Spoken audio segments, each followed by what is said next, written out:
બાપુ ટૂરના ઝહીર બાપુ અને Alawi ટૂરના honour Sheikh Imtiaz હાજી સાહેબની પ્રશંસાપાત્ર કામગીરી। હાજીયાણી બાનુબેન જે ચુડા ગામના રહેવાસી છે, 19/1/2025ના રોજ અમદાવાદ એરપોર્ટ પર ઇમિગ્રેશનમાં તેમનું પર્સ ખોવાઈ ગયું હતું। મદીના શરીફ પહોંચી તેઓને આ વિશે જાણ થઈ હતી। તેમણે બાપુ ટૂરના ઓનર પીર સૈયદ ઝહીર બાપુને જાણ કરી હતી। પછી પીર સૈયદ ઝહીર બાપુ અને અલવી ટૂરના ઓનર શેખ ઇમ્તિયાઝ હાજી સાહેબે 22/1/2025ના રોજ અમદાવાદ એરપોર્ટ પર જઈને તેમની ટૂરના પ્રમાણપત્ર દ્વારા હાજીયાણી બાનુબેનનું પર્સ પાછું મેળવી આપ્યું હતું। 22/1/2025ના રોજ બાપુ ટૂરનું બીજું ગ્રુપ મદીના શરીફ જતા બાનુબેનનું પર્સ એ ગ્રુપ મારફતે મોકલી આપ્યું હતું।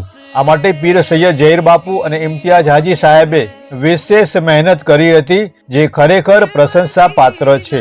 આ સેવાકીય કાર્યો માટે થઈને બાપુ ટૂર માટે ખાસ દુઆ કરવા સૈયદ ઝહીર બાપુએ ખાસ અપીલ કરેલ છે।